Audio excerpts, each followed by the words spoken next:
What's up, everybody? Welcome to round two of the Jordan Klepper Fingers the Conspiracy of Hunter Biden's Laptop. Last time we covered some crazy shit involving people talking about cracked photos and unneeded contracts or undeserved contracts and burisma and 0% Hunter. I just learned this. I'm learning so much. I don't watch a lot of news, dudes. I don't watch any news, to be honest with you. It's fucking depressing shit, like, dude. Mostly I just laugh at it and then I just feel bad.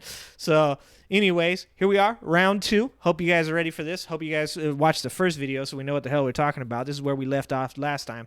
So let's go ahead and let's give it a shot. Let's see what's going on here. You just got done with the first dude, and I think he's about to bring somebody else on here. So I haven't watched this stuff, so, To the break, I'll be joined by Congressman Jerry Connolly. We'll be talking about his role on the House Oversight Committee and how he plans to approach the investigation on Hunter Biden's laptop. I turned off the light so you guys don't have to see my shiny-ass bald head. Welcome back to Jordan Klepper, Fingers the Conspiracy. Nobody. We're talking about Hunter Biden's laptop because Republicans won the House, and apparently that's the issue that they think Americans care about the most. That's crazy. I hope that if they give you like a test, like, and they're like, okay, name the things, or a survey, that Hunter Biden's laptop wouldn't be number one. I'd hope you want to talk about the economy, about inflation, about human rights, climate change. Whether you believe in it or not, you should still want to talk about it.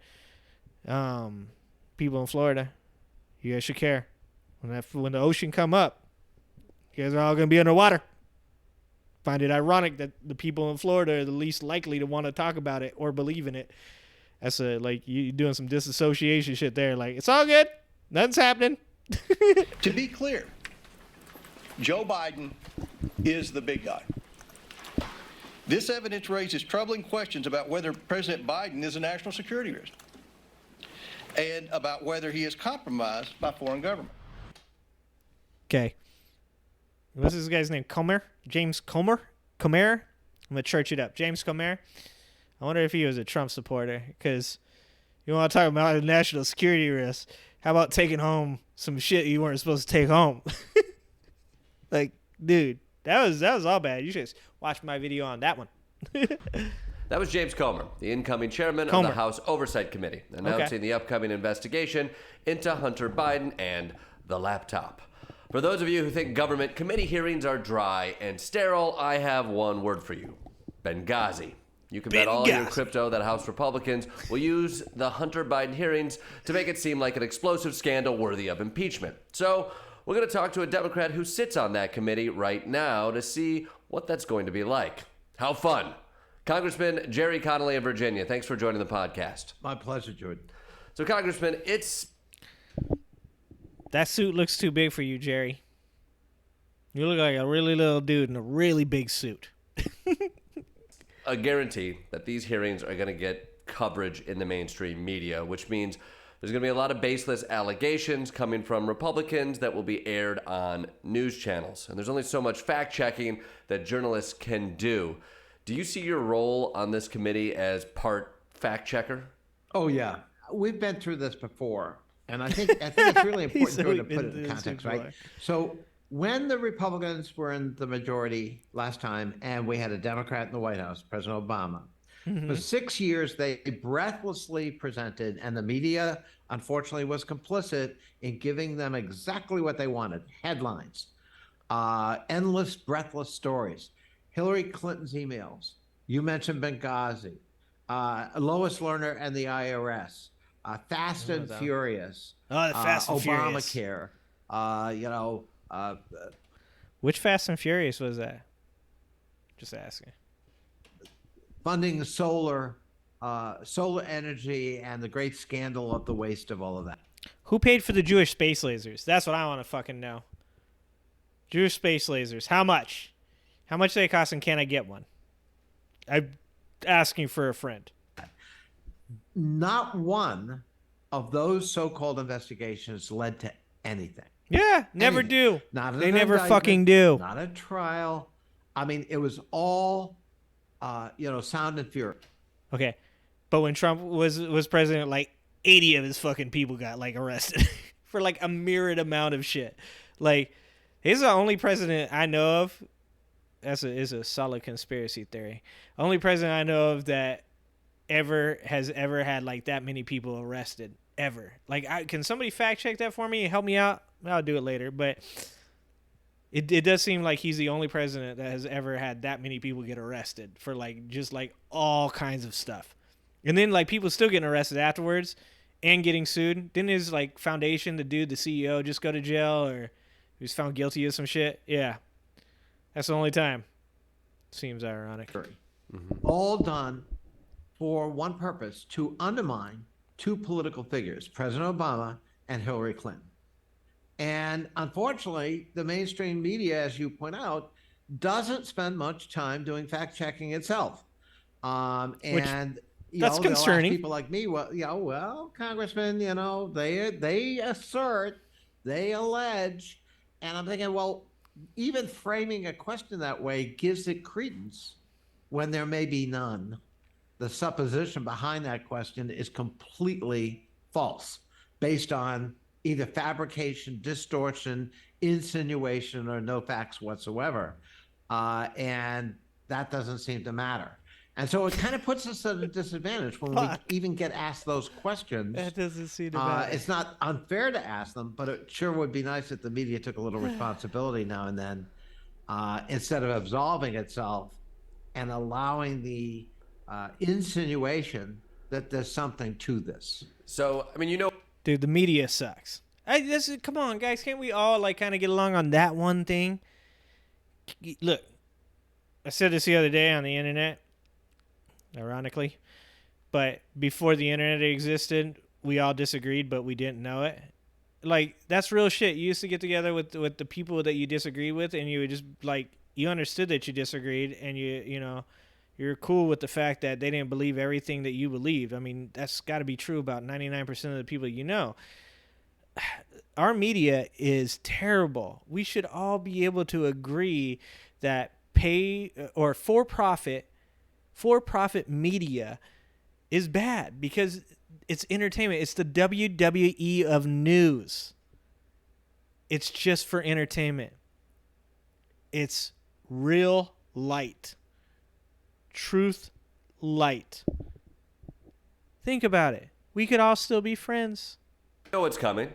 What is your strategy? Are you going to attempt to discredit the very nature of this investigation itself? Do you call attention to the Fox News fever dream that this whole thing is? Or do you admit that there are some elements of Hunter Biden's activity that is in of itself worth investigating?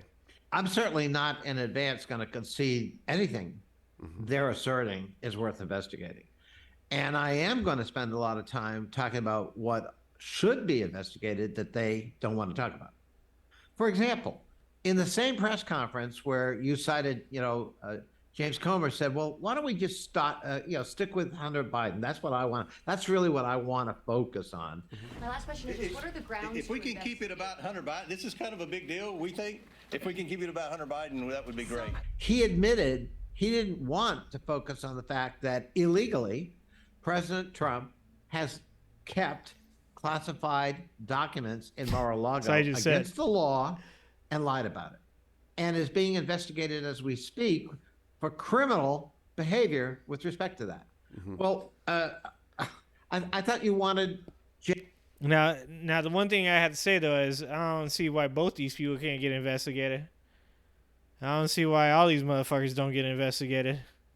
I don't see why you guys keep picking sides and only want one of these people to get investigated. Like, anybody doing some bad shit that might be fucking up what we got going on need to be investigated. Genuine oversight. That's a genuine oversight issue. Now, of course, the world is replete with similar genuine oversight issues when it comes to Trump and his acolytes and his administration, not one of which Republicans want to look at. They never supported a single subpoena when they were in the majority and Trump was in the White House for anything having to do with oversight of the Trump administration. Not one. Well, we may need to elect an entire House of Representatives to deal with the the issues and investigate all of those Trump era issues. Yeah. But I guess I'm curious, like, it's always easy for us for both sides to point out what the other side should be looking into. And I think it's pretty clear in a situation like this. However, there are details within this Hunter Biden story that do rub people the wrong way. People on both sides of the aisle are skeptical of somebody who is this close to the President of the United States, being close to foreign governments at a time where the details are sketchy. Although we know it's going to be weaponized, and you know the show that is going to be put on. What do you say to those people who are like, I'm still nervous about this situation and do think we should investigate that? Do you say yes? I'm those people. I'm the people he's talking about. Like, this is why I like him, because I was just about to stop it, pause it, but I want to let him do his thing. That's what I wanted him to ask. I wanted him to ask, like, yeah, cool, whatever. I hear what you're saying about Trump, but don't avoid the question. Like, what about this other stuff? There are details within this Hunter Biden story that do rub people the wrong way. People on both sides of the aisle are skeptical of somebody who is this close to the President of the United States, being close to foreign governments at a time where the details are sketchy. Although we know it's going to be weaponized, and you know the show that is going to be put on. What do you say to those people who are like, I'm still nervous about this situation and do think we should investigate that? Do you say, yes, we should, but this is not the place where they will get a fair investigation? Or do you just discredit that idea on its surface? Well, anyone who thinks that this would be a fair investigation, balanced, fair, let the truth come out, is smoking something, because that is not the modus operandi. It is very clear the Republicans have already, and been saying this for several years, right? Don't forget, it was Donald Trump who committed a criminal act, we felt, and he was impeached for it, with respect to Hunter Biden, because he was extorting a foreign leader with our military assistance, which now we know was badly needed in the Ukraine, in order to get political dirt on Hunter Biden. Yeah. So the whole so-called investigation is tainted, going back to that, what Trump called perfect phone call. And so,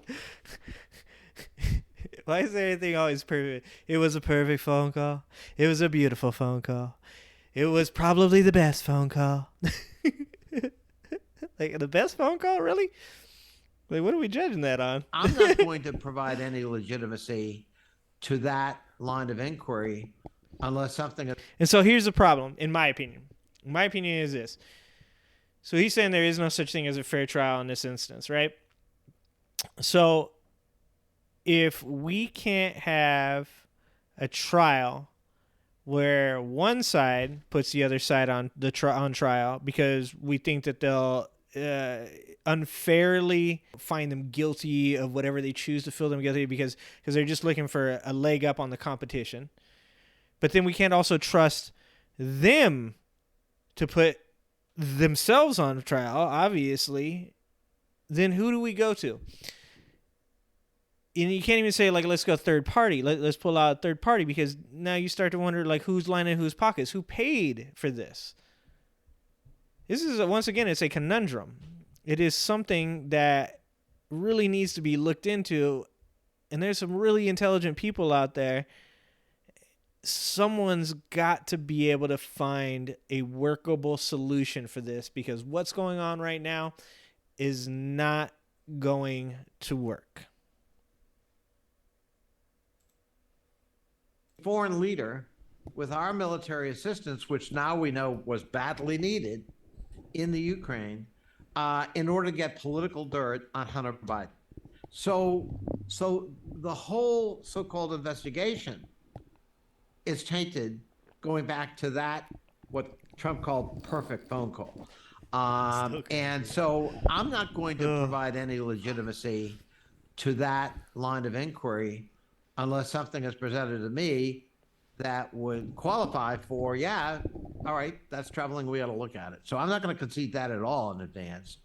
And I am going to point out that he will concede it eventually. Hopefully he will. Hopefully he's truthful. Done in the press about this, and I cite Glenn Kessler of the Washington Post, who's sort of their official fact checker. They're looking at one email out of something like 122,000 that is subject to interpretation. 122,000. Damn. I got email envy. Maybe 10K. I don't know how secure my email is. I'm worried now. What if they get a hold of my emails? They're looking at some great scandal about keys to an office in Spain that Hunter Biden, in fact, never picked up, but that somehow that's a big conspiracy. I would say there's really thin gruel here so far. And the idea that we're going to put the entire weight of the Oversight Committee of the United States Congress behind such anemic evidence and thin gruel worries me greatly, but it's part of the pattern of my friends on the other side of the aisle, going back to Dan Burton and Clinton. But it's not just his friends on the other side of the aisle, because we've wasted so much taxpayer money trying to hold politicians accountable for things that they never get held accountable for. Like I said, how many of these trials have actually turned into any type of justice? It's a farce. It's political theater. And it happens from both sides, man. And it's sad. It's sad because something should be done. I mean, maybe this shows that it is a dying fire and these are the embers. If we've gone from but her emails to but his email singular. Maybe that's showing progress in some way. Right. You bring up something interesting. You've been on this committee for years. Some of these Republicans, Jim Jordan, Andy Biggs, Andrew Clyde, they love a good conspiracy. They've denied the 2020 election was real, spread January 6th conspiracy theories. How can you... Jim Jordan's done a lot of denying. Denying is kind of Jim Jordan's thing. I've read up on Jim Jordan. I know about you, bro. Use your platform on the committee to help a viewer who maybe doesn't know their context. How do you let them understand the full context of where they're coming from? The good news about our process is when we have a markup for legislation or when we have a hearing, we Democrats get equal time. And that's why the leadership of our committee is going to really matter. Can we cohere and forge our voice as one to push back, get the facts out, tell the truth, and puncture their false narrative in an effective way? That is critical when you're in the minority and you're defending a Democratic White House. And if you don't do that, they control the narrative. So fighting for control of the narrative and making sure that you repeat, rinse, and repeat when it comes to facts. Do not assume that having said it once, it's in everybody's head. That's not how human beings work. And in our media market today, given the multiplicity of sources of news, accurate and false, and everything in between, you've got to really spend time making sure that the truth penetrates consciousness. And good luck with that. Public opinion. What does that look like? What are some of the tactics there? I think about the January 6th hearings, which many people would say have been effectively communicated. Perhaps the lesson there is just don't invite the other side of the table. It's really easier to get your point across. Perhaps it's the use of video. Perhaps it's just the repetition of baseline facts. Like, are there elements that you could draw from those hearings that you'd like to bring to the forefront here? I think we talk about Benghazi, we talk about those things. Like, you know the machine that is going to be behind this narrative. So how do you get out ahead of it? How do you change what Democrats did 6 years ago to be more effective in the upcoming year? I don't think there's any one tactic, but there are a lot of tools in the kit bag, and one of them is humor. I can remember once they were, You guys, the Democrats are going to rely on humor? Oh my God.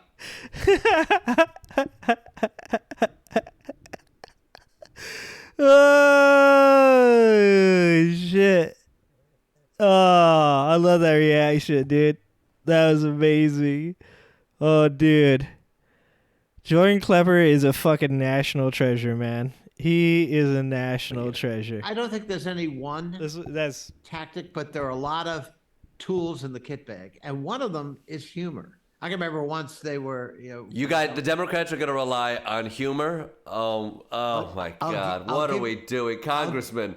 I'll give you an example. Stick to your sweet spot. I'm sorry, I'm Irish and I know how to use humor. So I'll give you an example. We had fuck, he's killing me. A career civil servant from IRS, and the Republicans hauled her before our committee. They were in the majority, and her job was to enforce the provision of the Affordable Care Act that you would be fined if you didn't have health insurance. By the way, a provision that was a Republican idea that was enshrined in Romney Care in Massachusetts that we took on.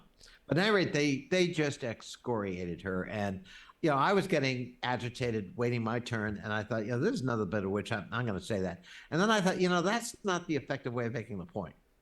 And they're looking for a headline tomorrow that's going to say, Republicans accuse IRS official of, subverting American freedom or something. And so I when it came time to my turn, I said to her, so you're under oath. She went, yes. I said, I want to remind you, you're under oath. She went, okay. I said, have you been consorting with the devil? Not to my knowledge, sir. Are reports that you can fly accurate? Greatly exaggerated, sir. Have you That been is pretty involved funny. in any way in trying to pervert our youth in Salem or anywhere else? I certainly hope not, sir.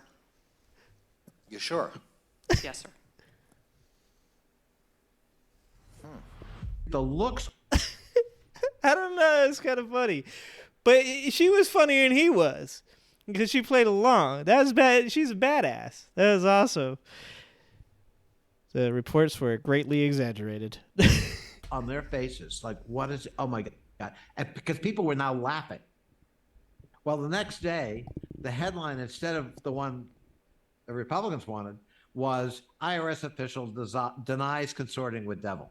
People were howling with laughter. They punctured their narrative. So sometimes humor can be a tool too. But a lot of this is too serious, frankly, to deploy. I mean, honestly, what's so interesting, because I hear you on that, and I do think it's almost... Yeah, I think he understands. In an example like that, we've been talking a little bit about the Steve Bannon flood the narrative with bullshit. Get it out there. Like, how much of it is that? Are we using humor in that sense to be like, we know what people are going to click on, we know what people are going to talk about, and if we can be outlandish in our approach from a satirical point of view, that can trump somebody else being outlandish from perhaps a more politically advantageous point of view? Absolutely. There was another time they had an FBI. So the worrisome part about all this is when you hear people talking this way, you guys should see this, is like, you hope that their intentions are good. I guess that's where we're at. We hope that your intentions are good. But it is control. It is people talking about what they can do to get you to believe that what they're doing is the right thing. But do they believe that what they're doing is the right thing? That's the important part. And that's why we need good people. That's why we need honest people. That's why we need, like, morally upstanding people. If the only person you give a shit about is you and yours, then how are you going to lead, man? These politicians need to help us succeed. And if the only people they care about is themselves and their side and the control that they have established over those of us that do the work, we've got something to be worried about for sure. It's all about intentions. I hope this man's a good man, but what he's talking about is control. FBI official who had privately expressed support for had privately time they had. Are we using humor in that sense to be like, we know what people are going to click on, we know what people are going to talk about, and if we can be outlandish in our approach from a satirical point of view, that can trump somebody else being outlandish from perhaps a more politically advantageous point of view? Absolutely. There was another time they had an FBI official who had privately expressed support for had privately expressed criticism of Donald Trump. This is early in Trump's tenure. And they were just, again, excoriating him. So when it came time to my turn, I started reading criticisms of Trump without identifying who said it. And I said, so that was you, right? And before the witness could answer, I went, "Oh no, I'm sorry. That was Marco Rubio, Republican senator." And then I just went, and of course, by the time I was finished, people again were, snidely chuckling, but it completely exposed the hypocrisy of the Republicans for attacking and that's this actually guy for good. criticizing Trump, when at the same time, I like that. Cause you're full of shit, man. You're gonna pull some dude out and be like, he talked a bunch of shit. It's like, you talk shit too, dude. You talk shit too. Fuck that. and they were doing it too. Congressman, I gotta say, using hypocrisy as a stand-in for humor, that's my lane. So back off. You're gonna use Rubio's words against him and the whole GOP. What else do we have out there? It's dangerous business. But, it goes to the old line. A friend of mine, a humorist, Jim Bourne, once used to say, "If you're gonna be a phony, at least be sincere about it." It feels like a lot of the Republican strategy is to work the refs, bully the mainstream media into covering it as a legitimate, massive scandal. Do you think that's working? I think it works all too well, all too often. Mm-hmm. And that's why we have to be much better at our game. And that's why we have to be disciplined and coordinated. I mean, this can't be one off. This can't be one rogue member who maybe is effective, but everybody else is doing their thing.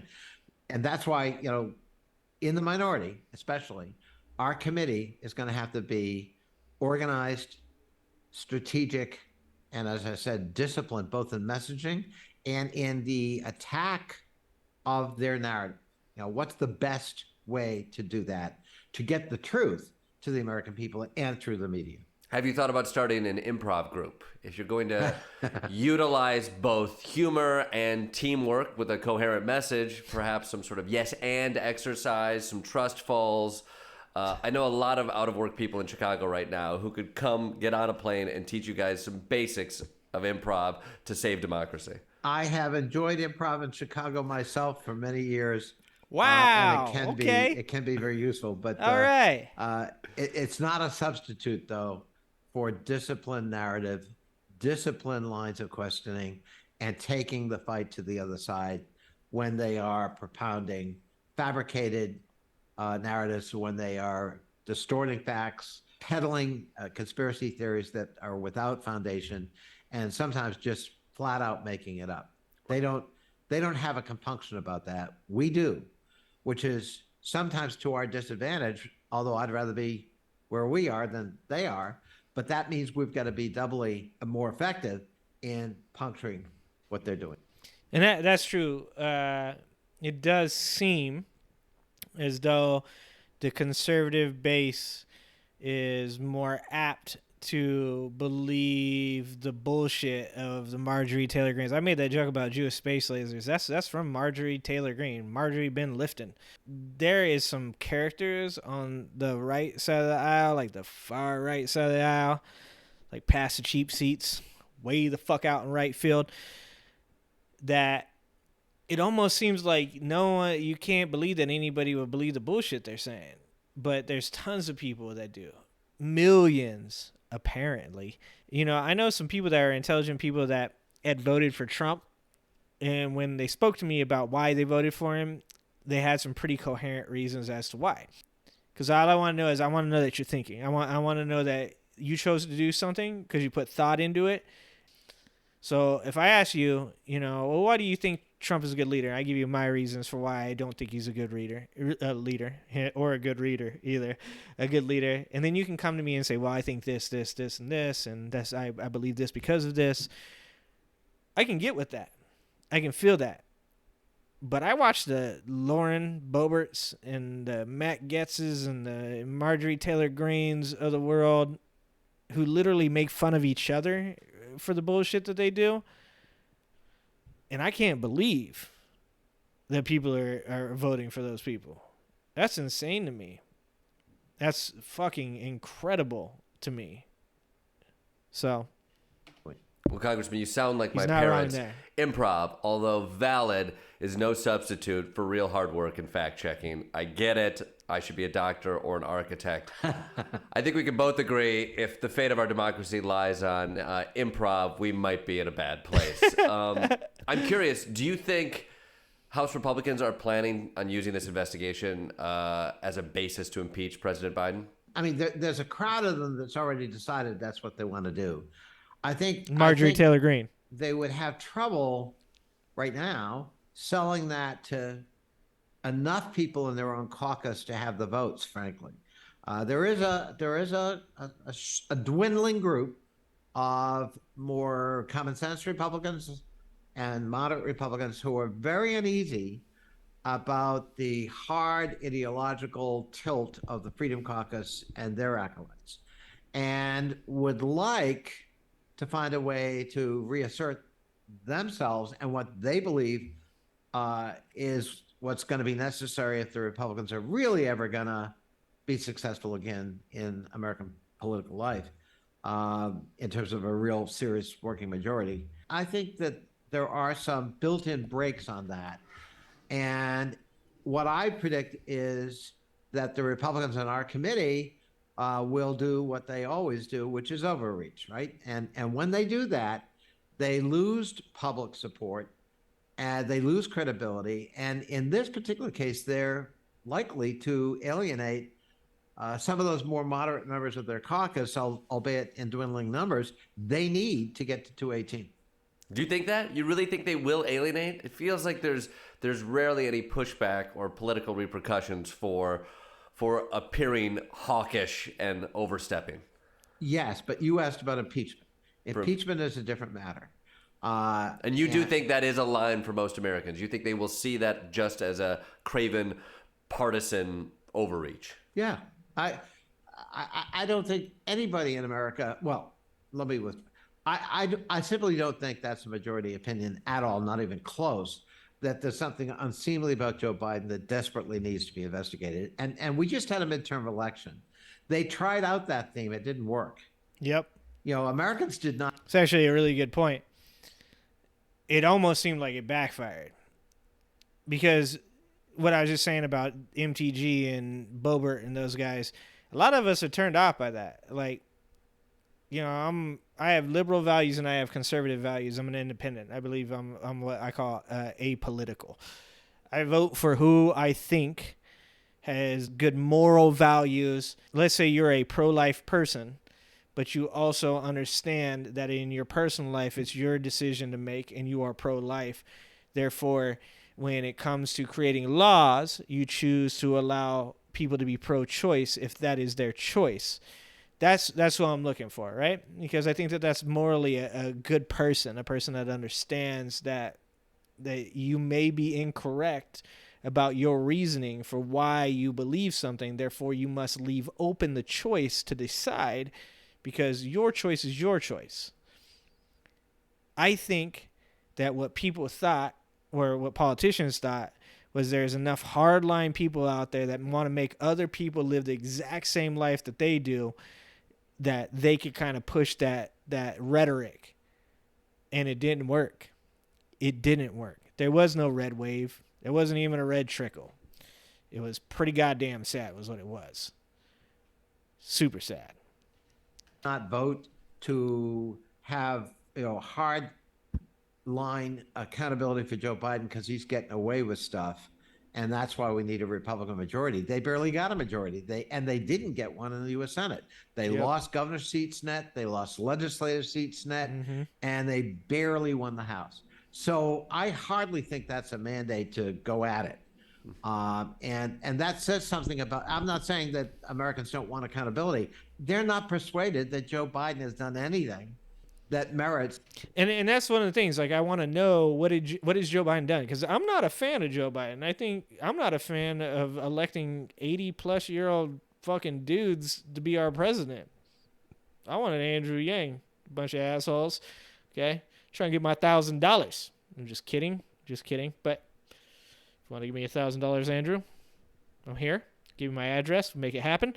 But I don't know. It's not. I wasn't going to go for $1,000. I'm going for younger, intelligent, forward-thinking. Not going to die soon. Like, Not going to get dementia. Not going to break a hip when we got to put you down on live TV. Like, that's what I'm looking for. So all I want to know is what has Joe Biden done, though? What has he done that you guys are so upset about? And I'm not talking about weird-ass conspiracy theories. Stop calling everybody a pedophile that you don't like. Stop calling everybody you don't like a racist. Stop with all the bullshit, man. Like, what don't you like about what he's done? If you think he's overspent and he's caused inflation to get out of control, well, I'd like to see some statistics. I'd like to hear some experts' opinions on that. I would like to see the type of information that isn't just what you heard from your favorite news media, whether it's CNN or Fox. Like, what has he done that's made you so upset that you think he should be impeached? I just think he's super old. It's that kind of,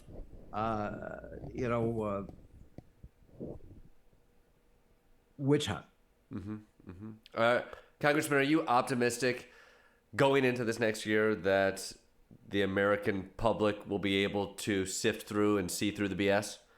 We live in a world with so much in front of us, right?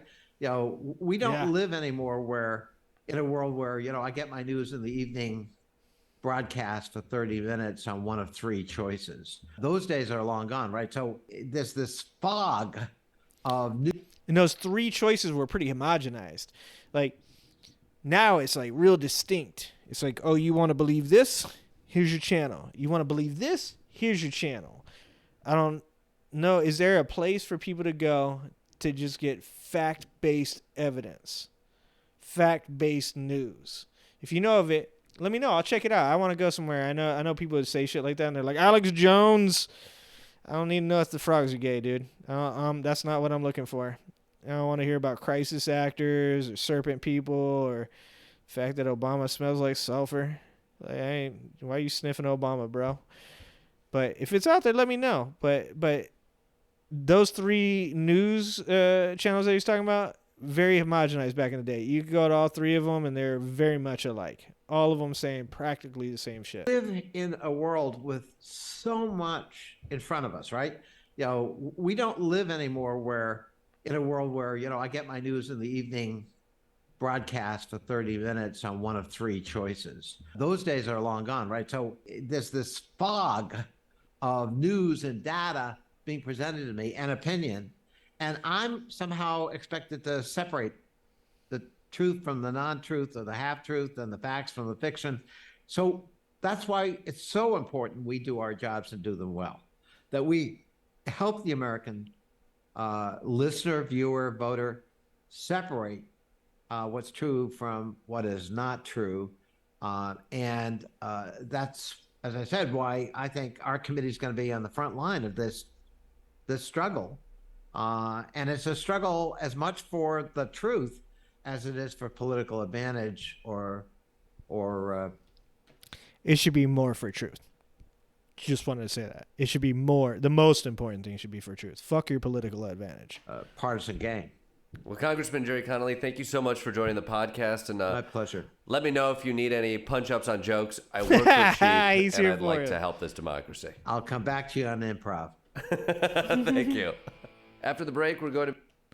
All right, so that's episode 2. What do I think about Jerry Connolly?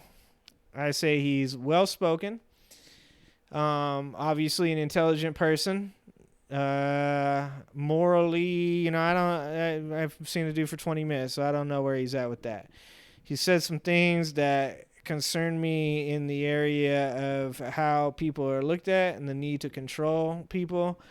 He said, a lot of things that sounded good, mildly amusing, kind of funny. I like people that are humorous, but some of the stuff is like, I hope that you guys care about actual people.